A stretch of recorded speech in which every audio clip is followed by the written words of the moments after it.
Hello everyone, welcome back to Unit Feel, where we're going to tier rank units based on how fun they are to use, how entertaining it is for the player to utilize these units. And that has little but nothing to do with how good they are, so it's not a super serious tier list. It's very personal, very fun, and very comfy. We've already gone over the characters you already see tiered up here, and we're going to conclude or continue with the engaged characters up here, as well as some non-engaged ones. Of course, joining me for this, as always, is Professor Bopper. Bopper, I hate to ask, but how are you feeling? I'm feeling largely okay, I guess. If I come off as a little extra contentious or testy today, we just had a big old windstorm here and a fence fell on me, so I'm nursing a back right now. Yeah, jeez. We were out picking stuff up, and then the fence fell, and I caught it, and it pulled a muscle in my back. So now I'm I'm in kind of like a Hannibal Lecter rolly cart right now, and I'm just thinking about Fire Emblem. Jeez. How big of a fence we're talking? Taller than me. It was about 6.5 feet, 7 feet posts. I'm sorry to hear that. Hopefully the unit feels will make the pain go away. Make you feel different things. It will. Okay. That and the drugs. So. The whole drugs on the side, just in case. Yes. Okay, today we're going to do some engaged characters first. We'll probably end doing Alcrest through Jade or so, and then we'll do Ross, Bantu, and Charlotte. We'll leave the Awakening ones for the last one, the next time, along with the engaged characters from Brunei onwards. So if you're looking for some of those, maybe check the next episode if it's out already. If it's not, subscribe, wait around, do some laundry. It'll be uploaded eventually. So I guess we can start with Alcrest. Now, this is a unit that I haven't used long-term. I fielded him when I have very few other options, and I enjoyed his company, but he had some competition from ATA being there as well. But I feel like Alcrest has a lot of the same things going for him as ATA when it comes to unit feel, particularly the fact that he joins when there's a bunch of flyers around, and I think he one-shots them with this steel bow. So as long as you don't miss, it gets a good first impression going. And then most of my experience with Alcrest was other people talking about how good he is. There's several people in my Patreon chat, for instance, who keep on going, oh my god, Alcrest is so good. He just Lunas people, he just Astral Storm, and he kills Armor Knights in one round, even when he does 0 damage, according to the battle forecast, stuff like that. So most of my impressions on Alcrest are other people raving about how good he is, which made me put him a little higher on my serious tier list. But as far as unit feel goes, for me personally, it's just 3 chapters of kind of filler chip duty and then getting benched. But it still influenced me in the way I feel about Alcrest. I feel like he seems pretty good, and anytime you can turn a battle forecast from doing 0 damage to actually one-running an Armor Knight, that's gotta be pretty satisfying. So I'm willing to bias him up a little bit, but if I went from my own experience only, it would probably be mid. So how much experience do you have with Alcrest?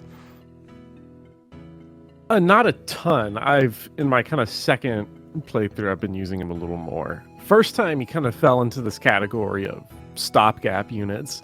I feel like this game has a ton of characters where it's they are just a clear replacement for someone that came before if you are not using that person. So if you're not training ETA, you still need a bow. Here's Alcrest. If you don't use Alcrest, here's Fogado that you can place him with. It's super easily just drop in. But I've had a decent amount of fun with Alcrest the second time through. He gets one of those weird French classes that he gets to grade into, which is always, I guess, fun to have some words I can't pronounce on the screen. Is this called elitist or something like that? I have a fake called they have very funny names. it's like elite shooter or something. Yeah, in French. So I don't know. I'm not huge on Alcrest, mostly because there's only so many times I can hear him whine about how he's not Diamant. I'm the loser, brother. I don't know. It's just go be sad somewhere else. I've got things to do. I know a lot of people like that part of the character. To me, it's too much. Yeah. Bows at the enemies. I'm so sorry. I think he's just he probably suffers from the way the supports work. It's kind of like with Bernadetta and the Fates characters and everything like that, where usually the arc is like C support, I'm sad, Diamant's better than me, and by the A support he kind of gets over it, and he has to go through that again and again and again in every single support line. And then if you talk to him in the Somniel, he's like always at the fishing point. But Diamant is the guy who you fish with, so every time you talk to him, he's like, "Actually, I'm looking for Diamant." So he has to go get his brother like that. It's so, it's really hard to watch characters not have their arc in real life, only within a certain support. That doesn't help him. Although one thing that I do think helps him a little bit, this is more of an irony thing, is seeing a lot of like regular tier lists that people are making where Alcrest is like slowly like getting kind of higher and higher than Diamant every week. People keep saying this. I guess that's kind of funny because his whole thing is, I'm sorry, I'm not Diamant. You're looking for the other brother. Yeah. But he does start near a flyer, so he gets to shoot a Pegasus Knight, which this game's very careful about. So that's pretty good. So that's good for you. Just for the Pegasus Knight alone, good feel.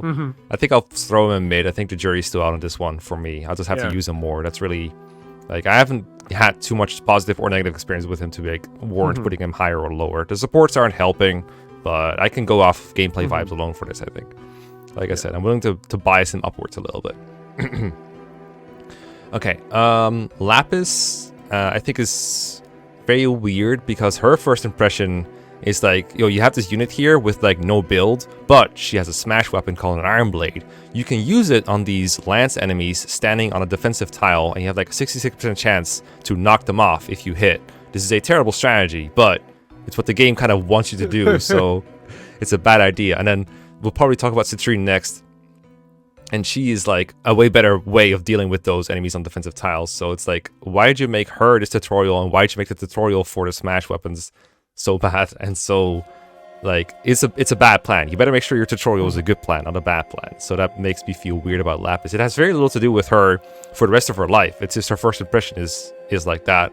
And then from there it's just a Myrmidon that is kind of fast and doubles for okay damage. Actually, I was playing on Manly mode the other day, and she does one round of mages in her joining chapter, so she kind of joins Alcrest and ATA in that regard, where it's like the game does give her a chance at a good first impression, but it kind of wanes off as the game goes along, and she's probably the worst victim of units that get replaced by other better units, especially because she's in the same class line as Kagetsu. But honestly, in this game where you can reclass anyone into almost anything, you can reclass her to any class you want, and she'll be worse than someone else. There's actually like a massive essay by someone on the Fire Emblem subreddit about how you can reclass Lapis, and she'll always be second field to someone else. It's kind of endearing to see. So in that sense, she doesn't feel very great. And again, this is not a character I only used for like 3 chapters before I benched her in my original hard run.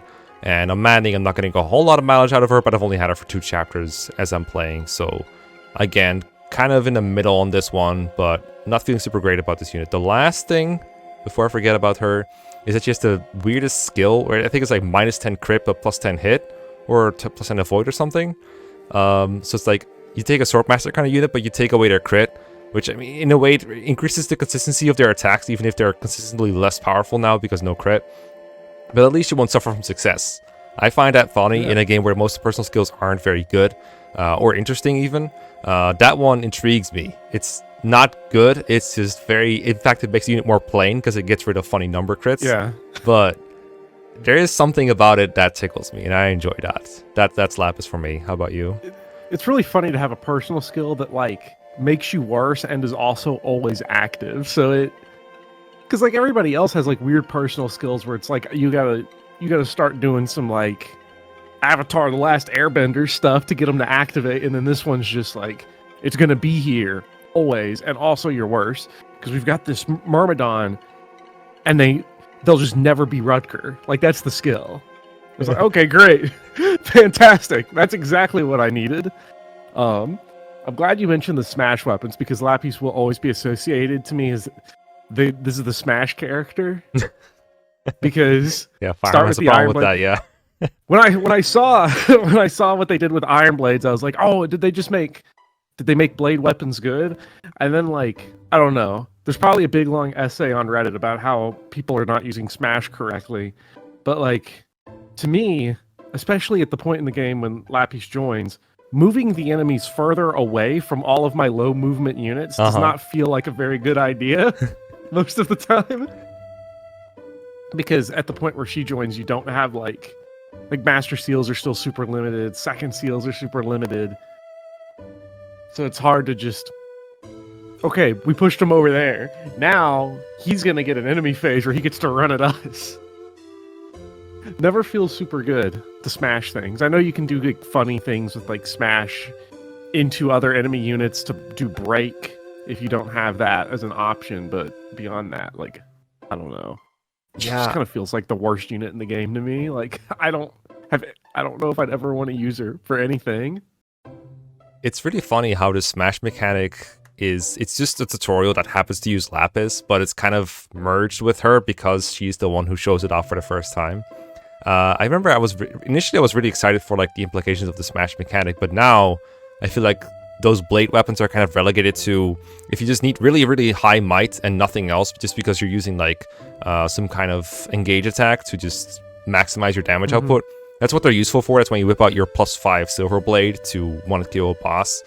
But for most everyday combat, smash weapon's almost never the answer. Sometimes I'm in a spot where I'm like, whoa, I would actually kind of like to use a smash weapon here to get an enemy off of my asthma towel or something like that. But I found out that, first of all, the enemies you want to do this the most to often have skills that prevent them from being moved. And then two, you actually need to do damage with it. And I had like one instance where I wanted to move like a high defense enemy off a miasma tile, but because my unit couldn't do damage with the iron blade, it didn't work. So it didn't work out that way. And also, like the thing where you push enemies into others to cause a break, you know, that'd be great and all, but the problem is, I often want to use break to prevent myself from getting countered, but the smash weapon gets you countered in the first place, so it kind of defeats its own purpose. You still break him for the next guy to attack, of course, but it still has that factor associated with it that's not very good. And all this is Lapis's fault, so she goes in bad field.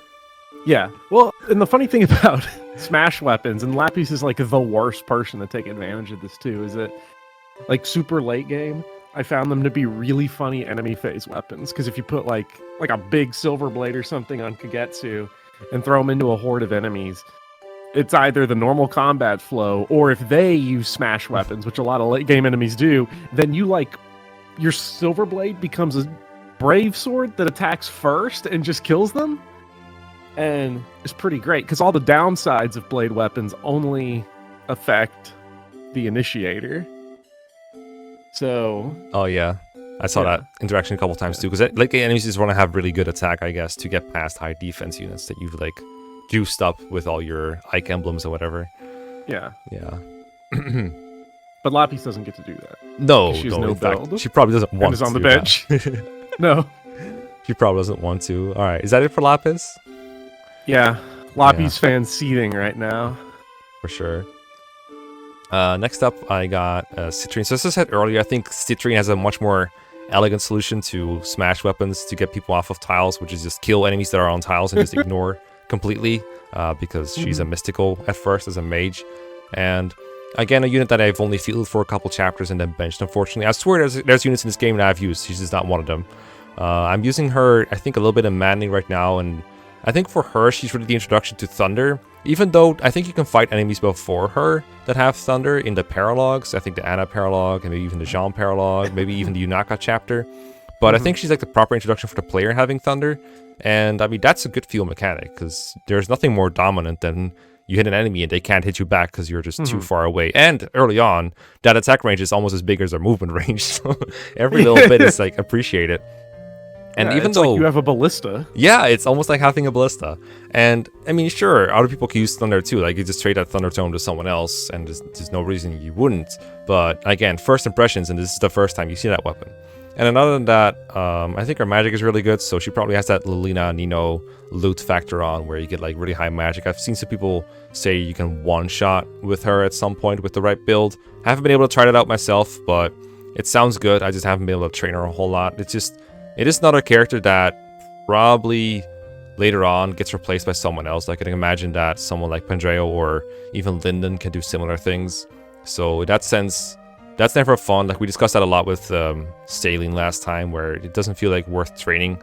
It doesn't feel like you're getting really anything out of training a unit if they're not replaceable. But I have some high hopes for her. I just haven't used her enough to really get a good or a bad feel from her. I would probably put her in mid. And if I had to go solely based off of a lot of people's stories, I would maybe put her in good. But I don't know. Have you used Citrine? I've used her a bit in my personal playthrough. She's one of 2 characters I think that got killed, and I just didn't even turn wheel for. Damn. So I don't know if that says anything. Where I was like, that enemy phase was so long. It was like 4 enemies that I just don't feel like redoing it. It was actually Hortensia in chapter 10 that killed her, and I was like, oh well, moving on. She has the advantage of joining, and I guess Alcrest has this advantage too, of joining at the time when your tools are starting to get a little better, because she comes with Thunder. Alcrest joins after you get the longbow. Those are like nice things that they get to capitalize on. But I think she starts in an interesting position where, like, because you have those annoying enemies at the front that just like are on that big terrain, and she just ignores it. I think that makes her feel better than Lapis immediately. And also magic, I've grown to quite like in this game, just because of how many armor knights there are running around, and just generals in the late game, and big bulky defense enemies. And you have like things like the Novatome that come late, but magic users really get to take advantage of them. And those are classes where, outside of like Anna, I usually don't move other people into magic classes, because I feel like that's just kind of like making them terrible. I don't know. I haven't looked too much at the growths, but if it's anything like a lot of the other games, I feel like not a whole lot of people can take advantage of being mages outside of the natural mages. Yeah, there are some. I know there are some that can like do Levin Sword well, but you'd expect them not to be able to, right? Because they're supposed to have a strength growth and some sense of balance, right? Yeah. So I don't know. Citrine, she's all right. Yeah, that's the feeling I get too. And again, this is all, you could ask me all these units like a couple of weeks from now, and they could be in completely reversed places or different places. They could shoot all the way up or all the way down, depending on what happens. It's all personal difference. Now, next one I definitely have opinions on, because Diamant I actually used all game long. And my first impression of Diamant was not very good, actually, because the game forces him in his own starting position. And sure, they give him the Roid Ring, but he still feels like he's a bit harder to get to combat, because I would send like units with a bit more move towards that left side. I think I had Chloe go there or something, or Amber joins right next to him, and he can engage first. By engage, I mean finding the enemies, not actually engaging. So he was able to get to combat first, and then Diamant was always just one step behind doing something there when I was playing that chapter. So at first he wasn't doing anything, but there was a point where I started using Diamant like very seriously. I don't remember exactly when it was. And there was also a point where I started giving him Ike almost every chapter. And, they say that when you have an emblem ring on a character, they sort of sync up, they bond up, they start to become one almost. And that's what happened with me and Ike and Diamant. He just seems like a perfect fit for it, because he's tanky with it. Without Ike, he's tanky enough, but with Ike, he just absorbs all the blows and just fights back. He's a good user of it. Occasionally you would engage, half damage taken, doesn't care about not avoiding anything, and then Soul can even get his HP back. He has that personal class flavor going on where he's like a successor, but the thing with Soul is it's hard to suffer from success, so he can't even be hurt by that little bit of his name.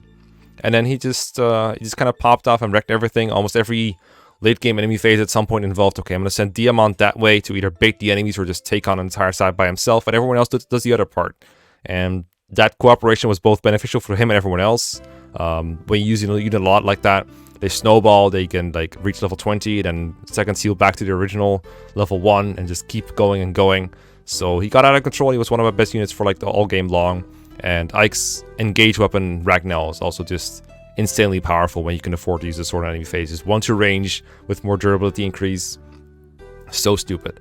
So yeah, for me, Diamant is that perfect blend between good unit and good feel.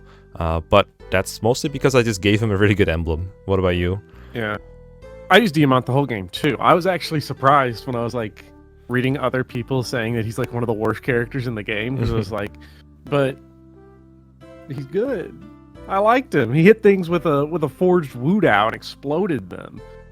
Although, to be fair, like as I'm going through the game again, it's like, yeah, he starts off kind of bad, and like you said, he starts right next to Amber, who's like, what if I have more movement and a killer weapon, and you have like an iron sword or whatever? And also Amber's being compared to Alfred, which only helps his case, and then Diamant's here like, Lapis. I mean, I can, yeah, I guess that helps him. Because immediately I was like, oh, I guess Lapis is going to the bench the second I got Diamant. Also an interesting personal skill.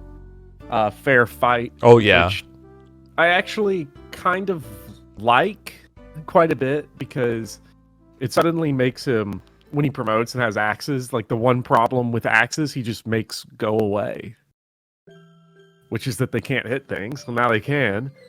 So I actually really enjoyed Diamant, one of the few characters that's like story based that I thought was really good. Even though that's apparently insane. So I like him pretty good. Also, Yeah. I did give him the Ike emblem a lot.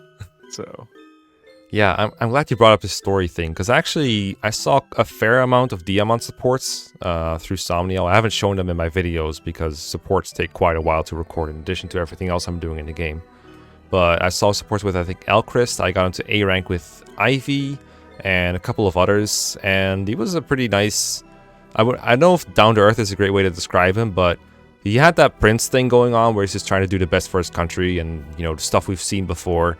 But Brodia has a tradition of invading other places because they like showing their strength or whatever it was exactly. mm-hmm. And he was ambitioning to stop it because he was like, you know what, this is not good, actually. And that made for some interesting conversations with people from other nations, especially, that I greatly enjoyed. There's a lot hidden. There's like a lot of the world building and character building is hidden behind supports, unfortunately, in this game. Because every country's arc is like 3 chapters long, and then they gotta leave and go to the next one. So they don't really have time to expand on it, unfortunately. And I think it would have made Diamant more interesting than it already is if they went into that. But instead, it's kind of, you know, tucked away behind conversations you have to actually go out of your way to unlock, which is unfortunate. But that also helped my perception of Diamant a lot. Or his unit feel, I should say. Mm-hmm. So, yeah, I think we can chuck him in good for that. Yeah, it's sort of, I guess one thing that also helps is we always talk about like starting kit affecting how you sort of get your first impression, is that even though it's hard to get him in combat at first, the fact that he gets Roy, the Lance Reaver's fun, or it's funny, because it's like, oh, Reavers always feel good. Yeah. Like, even if they're not, I don't know, that's just a good feeling weapon. You feel like you're cheating with it a little bit. And then he just sets everything on fire. And that's pretty fun, too. It's not super useful, but it feels powerful. And this is unit feel, so if it feels powerful, that means it is.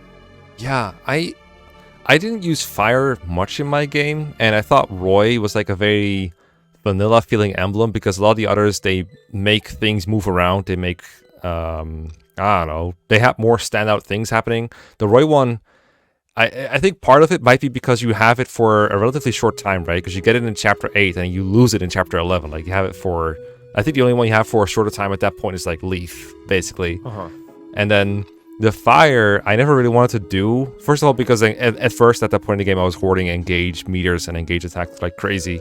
But also because it like obstructs yourself, and like there's a chance you set yourself on fire, which I didn't want to do. So I was really holding back on it. But listening to other people, I definitely need to make use more of it. I feel like the Roy emblem is so weird too, because most of the emblems have attacks that sort of resemble what they do in their own game. You got Mekkah doing like sacrifice to heal others at the cost of her own HP.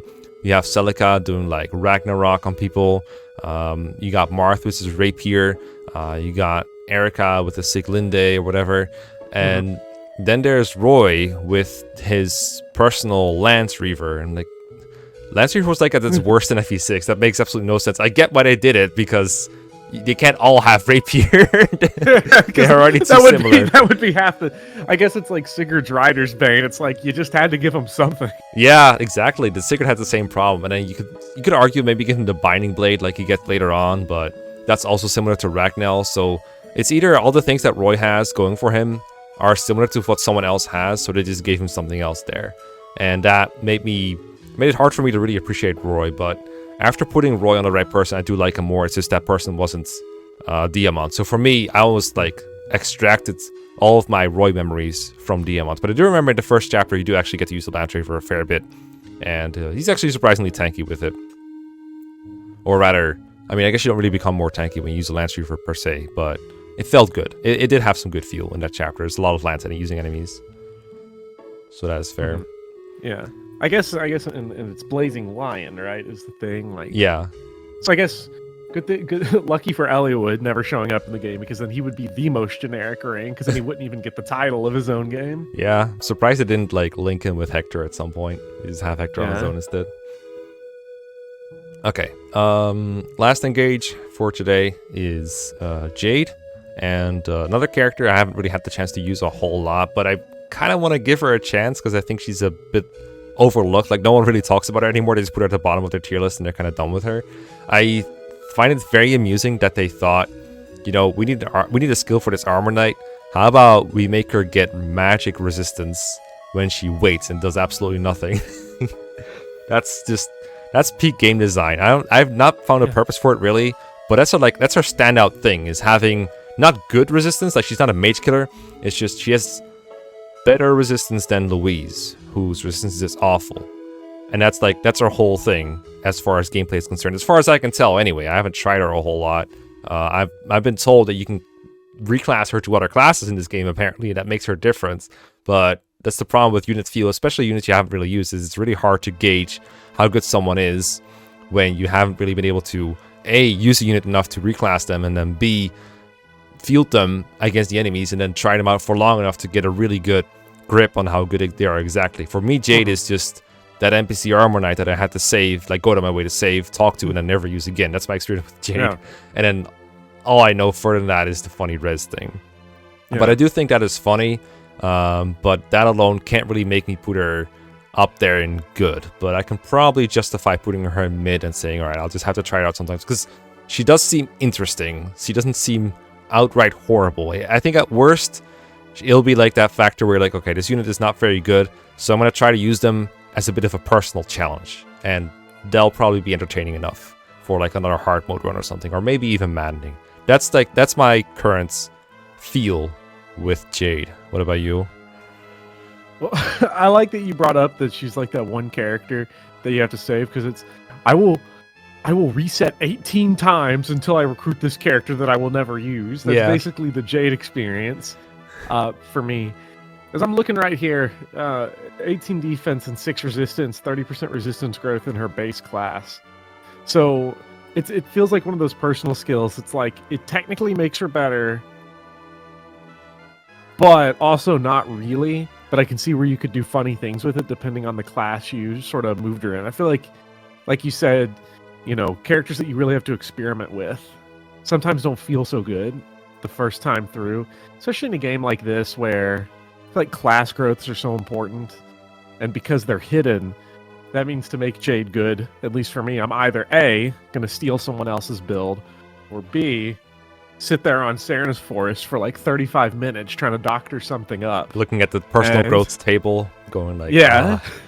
Personal growth plus class growth plus this and that, and trying to do all that. And it's not a ton of fun, particularly if you are playing the game for the first time. So it was easier to just be like, Jade, go away.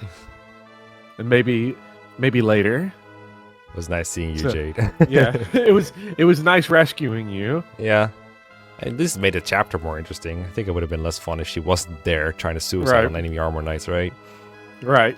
I had something else in mind with Jade, but I can't remember what. Oh yeah, I looked at her, like, I think if you insta promote Jade and then compare her stats to like a 10 promoted Louise, like so level 1 general or Great Knight Louise, and you promote her instantly and compare the stats, I think other than resistance they were like within 1 point of everything. So you get like Louise minus the part that makes Louise fun is the fact that he tanks the entire early game. That's another bad thing about her. Yeah. She does the thing that the guy you already have has already been doing forever. Mm-hmm. So yeah, and soon he won't be able to do those things anymore. But you get another copy of him just in case you do want to do more of that non-working thing. I know it sounds like I'm making her sound bad, but I'm still intrigued and like trying to do something with her, so I'm gonna throw her a mid. Yeah. Okay. Before we do Kagetsu though, I have been neglecting my non-engage portion, so I'm gonna do that first, and we'll save Kagetsu and friends for the next and last episode. So we're gonna do Ross, Bantu, and Charlotte from the other games, just to get a feel for how they are. So Ross is in Sacred Stones, and I made a waifu on him because I was like intrigued by how good he was, or exactly how good is this unit, because Ross has the dubious honor of being one of the least reliable but most unique turn saves in the entire like FE8 LTC kind of runs. There's like one chapter where you can lift someone across a river in chapter 8, I think is what it is, or chapter 7, and that's all he does. And to do that, you have to put up with him for like the entire early game, feeding him kill after kill after kill, or chip after chip, just to get this like unit with 5 base strength and 3 base speed to help you out in your first playthrough. I think that at the very least it's hilarious. In a more casual setting though, I almost instantly throw units with like a 0 to hero arc into good field, because that's how they are. You know, getting a unit that starts out doing like single digit damage to just become like a pulverizer of worlds is a great feeling that, I mean, very few things in Fire Emblem can replicate. And Ross is also one of the only Berserkers in the game, and Berserkers are just... they are big numbers, they have low accuracy, they have high crits, they have high strength, they have high damage output, they do massive overkill, they have a massive HP pool. Everything about them lines up perfectly for unit feel, so that's still very good for Ross. The problem with Ross is though, is that he's a bit lacking in the dopamine department. His growths are very low, because they thought, well, he has extra levels, extra promotion bonuses, so we should make his growth too good. I think they even nerfed him from the Japanese to the English version, just to make sure these Americans aren't getting their hands on good growth units. So that kind of hurt his appeal for me, but I think fortunately for me, he still edges out to good feel, just because of all these other factors I mentioned. I think he's just fine enough to fit in good feel, but I wouldn't blame anyone for putting him in mid. And he faces some fierce competition from like the other trainees who are all this, but even more, because they join even more on the level. So you have to put even more funny effort into making them good. You have to like chip people to literally 1 HP to get kills with like Amelia or Ewan sometimes. Whereas Ross, there are combinations that will get you a kill with Ross in the early game that are not super contrived. I think something like Seth holding someone in his saddlebags, holding a steel sword, will probably get in there by himself. So that at least helps him a little bit in the it makes him more like a normal unit, and that would make him worse at unit feel, if that makes any sense. So I would personally probably put him in good. What about you? Yeah, I would. I like Ross because he comes early enough to where, like you said, you don't have to do really horrible things. You don't have to box in archers. You don't have to, like in the Amelia join chapter in Ephraim route, where it's like, I'm just going to pin these archers and these healers next to the wall until Amelia gets over here and has to take 8 rounds of combat to kill. Oh, kill. You think you're killing the archer. Nah, you're getting him healed again, right? And you just do it over and over. Oh, yeah. Small note, Ross actually is buffed in the international versions. Might be. It's Amelia that was nerfed twice. Good. Yeah, Amelia lost strength and HP growth. Ross has 5% more speed growth. Not that it matters, because he never gets speed anyway. So it's a shadow 5%. Like, I personally disagree that that's his actual growth rate, because I've never seen him get it. That's fair. You can disagree with math, right? You can disagree with numbers. That's how they work.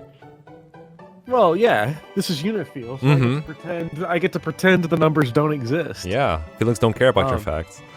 Yeah. It's an interesting problem where his growths are so bad compared to the rest of the cast. Like, they're not astronomically worse, but they're just worse enough to where he'll be on par with everyone else, but because you have to go over that extra awful hurdle of training him, it makes it really satisfying when it works out. It makes it so satisfying. And because, like, your only other Berserker in the game is, like, Dozla. And that's, like, I mean, he's fine. I feel like Ross is going to be better, you know, at that point. Or at least he's going to feel better. And the hatchet's pretty cool. The hatchet's a cool weapon. Oh, yeah. You know, he's the, he gets, like, an actual 1-2 range weapon that kind of fixes some of his issues instead of like Amelia's, where the javelin just makes her die instantly. So I don't know, a lot of nice little things about Ross.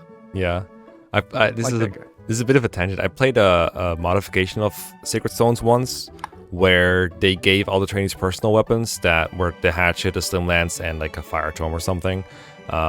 They were like 1-2 range, high accuracy, good stats generally, so makes it easier to feed kills to them. But the drawback was, and I didn't notice at the time, they give no weapon XP. And then I used them for like a long while because they were so good. Even after they promoted for the first time, they were still very good. But then at one point I looked at my stat screen and I was like, why does my Ross have like E axis plus 20? Why does he have no weapon rank to speak of or something like that? I don't know if it was E or D, but it was really low. And that was also an experience that should, in hindsight, it's like funny. Back then I was like, shit, I can't use killer axes. I'm mad now. But in hindsight, it's fun to talk about and reflect on. So that's just the base Ewan experience. Oh, I just trained him all the way up to level 10. Now his weapon ranks go away when he goes to Druid. Yeah, I think... no, wait. If you actually go Druid, you will get your anima back, right?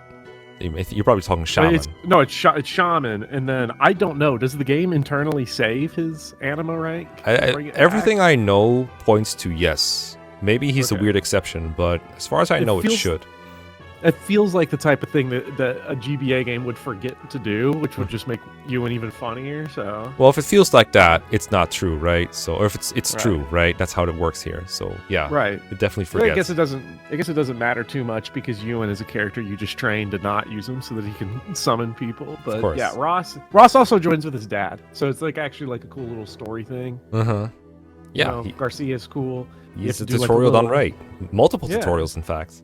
The rescue drop tutorial is also what he is. So, so he also makes Vanessa look pretty good.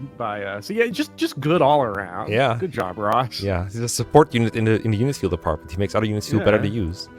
Yeah, what a great guy. What a great guy. Speaking of great guys, speaking of great aged guys, we have specifically Shadow Dragon Bantu, and I played an all games draft a couple months ago before Engage came out, and one of my goals for all games draft, where you pick all units from all games with 4 players, divide them among you, and then do playthroughs of each. And I made it my goal at one point to pick all the Manakits and dragons I could, so I got a lot of Tikis and Bantus on my roster. And when I picked FE12 Bantu, one of the fellow drafters, P. Vladias, was like, now that is a power pick right there. That is Bantu in honestly every game he's in, at least the modernized games. He is really terrible at pretty much everything. At least when you play lower difficulties, he can kind of tank the enemies. It's the higher difficulties where he starts getting like doubled and one-runed by everything from the start. But early on, you have a bit of more leeway. And he has that factor where it's satisfying to get kills with him because you know it was a headache to get him there.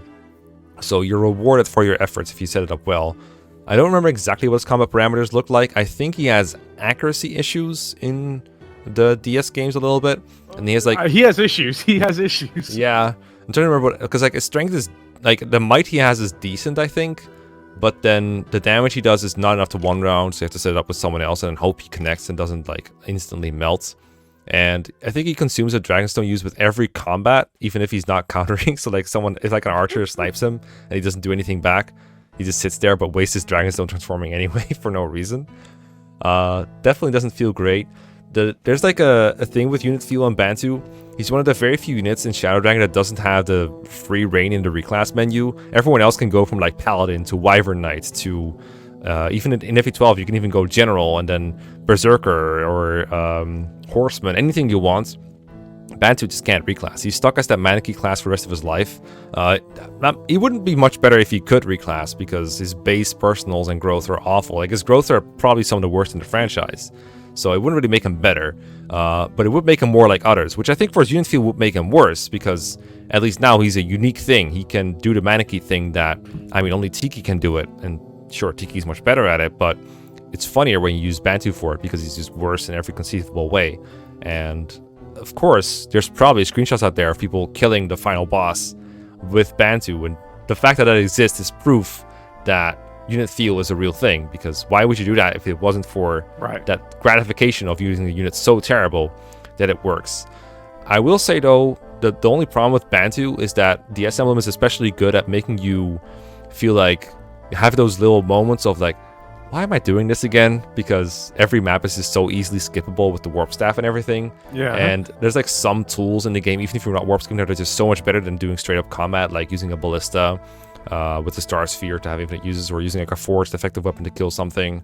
There's a lot of ways to trivialize the game that make you wonder, why am I playing this the normal way anyway? And that feeling of dread is not great. So there's a point where you stop caring about what Bantu does. In my case, I switched from using Bantu to using a generic called Owens, calling him Owens Dark, and just killing every boss with him in a late game.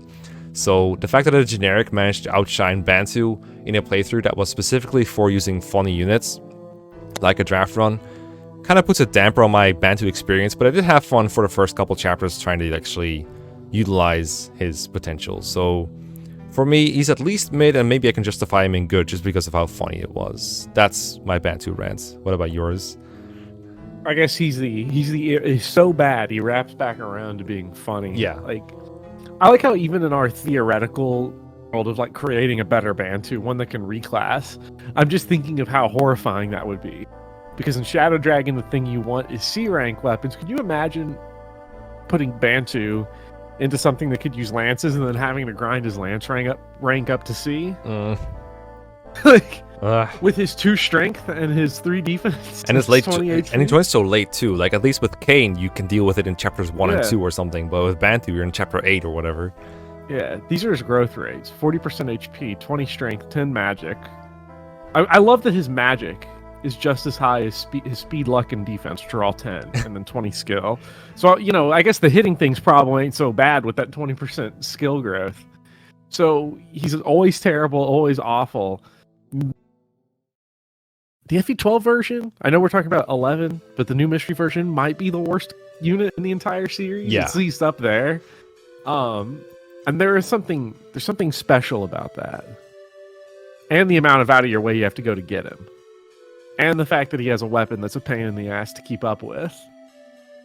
Just everything is brilliant. Yeah. The About other thing... Bantu. Oh, sorry. Were you done? You can go. Yeah, sorry. I was just gonna say, the other thing I hate about Bantu is that the dragon stones are hard to keep track of, like what stats exactly you have, because I don't think they show exactly when you're doing your... they show in a forecast, right? But they don't really show on your stat screen, I think. Or rather, you have to add up the stats manually. It's like that. You do? Yeah. So it's like they have 2 + 8 strength or something like that. That shit is annoying. Get that out of here. That's more of a fault of the DS and like how it's made than Bantu himself, but it carries into your Bantu experience. So that is bad too. Yeah. Which, I suppose he is good at one thing, if you want to grind him up, which is the arena. Oh, yeah. Yeah, he is really good at the arena, because I don't think the arena takes your items into account. So it'll like generate easier enemies for him. But then what's the point? Because then he just runs out of Firestone and he's useless anyway. I guess he's good for money. He buys you more forges. So there you go. Hard 5 arena abuse with Bantu. That's hilarious. Do you think? Yeah. Because you probably get like 500 to 600 per arena battle, whereas the Dragonstone as a whole probably sells for like 2.5k. So if you get more than 5 battles out of it, you've gotten your money back, basically, right? Yeah. Ooh. Yes. And it's an opportunity for you to grind up Wendell and Boa's staff rank. So true. There you go. That's Bantu. True. He's putting it. That's teamwork right there. That's a good feel right there. I can't argue with that. Well, he lets you use Boa more. What a win. That's a win in my book. All right. Last one I'd like to discuss today is Charlotte from Fire Emblem Fates. Of course, mostly Conquest, maybe some Revelation if you're daring. I have not used her in long term, but I did use her in my last Conquest playthrough with Gwimpage, where we had her as a bit of a flunky because we needed to rally strength somewhere. And I do eventually want to use Charlotte in a more regular fashion where I just actually use her for combat. Like have her in front instead of in the back, basically. Because I've used her as a parap bot for Xander, where I've used her for, rallying other people's strength. But it really isn't using Charlotte. That's just using her class, and that's about it. Like, it's literally just if she said, you're just using me for my class, I'd be like, yeah, that's exactly what I'm using you for. I'm sorry. But I think she has most of the same traits that make her good for unit feel that Ross does. Like the Berserker class and its associated stats like high strength, high HP, high crit. Those are all excellent. They will always make a unit feel good. And even if she's not the most optimal choice, there's probably... She makes for satisfying screenshots. Overkill always feels good. There's not a whole lot else to say about it that I haven't said already about the Berserker class. It's just great. And I know you can also reclass it to some other builds that make her fun. Like I've heard some people say that Maid Charlotte is unironically kind of useful because her high strength makes it work, and the Maid class is almost as good as Ninja in some aspects, so there's probably some flexibility to play around with there. But again, you gotta, like with Jade, you probably gotta have to do it to really speak from experience and really explain why it works. For me, that's all theory craft that I have seen in videos but haven't been able to show myself. But like with Jade, it makes me excited about the prospect of using her properly. But for me right now, she is a character in a class that is useful rather than, you know, an actual unit I've used for me. So I'm probably going to throw her in mid in the end. What about you? Yeah, I enjoyed Charlotte the little bit that I have used her. She, fortunately for her, is that she joins at like the exact same time in both Conquest and Revelation, so she doesn't get chewed up by Revelation just copy pasting everything across, because so her stats are like still completely fine in Revelation when she joins.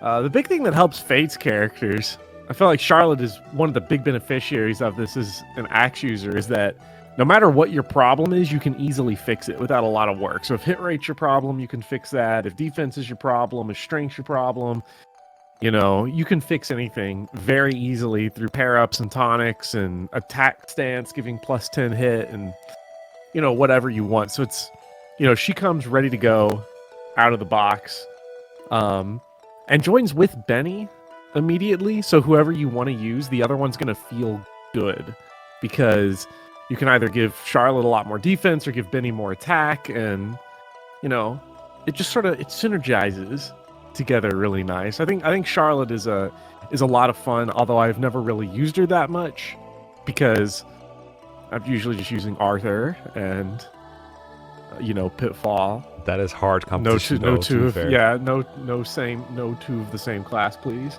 Mm-hmm. Charlotte also, I think Charlotte has some pretty good voice lines. I can't remember exactly which ones were the best ones, but I mean, it's generally speaking, Fates.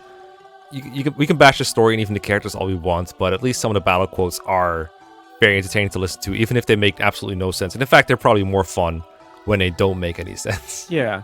Well, in the pre-battle forecast, the thing I've missed in Engage a lot is the pre-battle forecast portraits. But they change, right? Based on how the battle's going to be? Yeah, and Charlotte's particularly are unhinged, no matter which way you go. Yeah, she's a freaking psycho. Yeah, and at least she's an awful person who openly acknowledges it. It's not like Perry, where they try to make it all deep or whatever. I don't know. They probably try to make it deep with Charlotte in some of the supports, but I don't know. I like she's just a greedy, selfish person, is okay with that fact, and, you know, looks like a maniac. I've watched a Charlotte supports with, I think it was Saizo in my Fate support series. I don't remember exactly what was said. I think it was like Charlotte was cooking and then Saizo came by and honestly told her what he thought of it, which is that it was awful. And she liked that because usually where people were telling her it was good when they weren't meaning it. I think that was the extent of it. That was an amusing support. It was a strange support. It was the first Charlotte support I've ever seen. Definitely got some unhinged vibes, and of course, because it's Fates, they do get married at the end in the S support. And I was like, this is gonna be a divorce within like maybe not 1, maybe 2 seconds, right? So yeah, this is ending in divorce or homicide. Yeah, probably both in that order. It's Charlotte. She is definitely unhinged and funny that way. That definitely bumps her up for me. I think it's also just we've talked before about how voice acting in a game generally will elevate a unit's feel by like 1,000, right? Because you know, they really speak for a character. They make you connect with the character much faster than anything else. You really have to look into them if it's all text, but if it's voice lines, you immediately get the vibe they're going for. I'll give her some credit. I'll throw her in good. This has nothing to do with Modi, trust. Modi's the one who submitted Charlotte, I'm pretty sure. All right, that's our feelings for today. I think we did around the same that we have left. So next time we'll go through Kagetsu up to again, Sami's is a spoiler cover, but if you've played the game, you probably know that it could only be 1 or 2 characters. So we'll do those, and then we'll have some awakening characters, Donald and Sumia left. Bopper, any closing thoughts you want to get off your chest if you can feel it? I just cannot believe that I'm still looking at Bantu in good feel. That's about it. It's like you said, it wraps around. It works. Yeah. Unit Feel is a pathway to many tierings, some of which may deem unnatural. But this feels dirty. It's if you like blurred the tier list titles out and you just showed it to someone and told them to find the logic, they would not be able to. I'm convinced. No, they would not.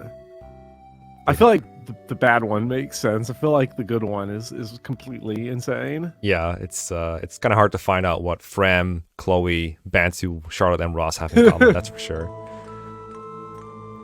Clearly a lot. So maybe eventually they'd get it.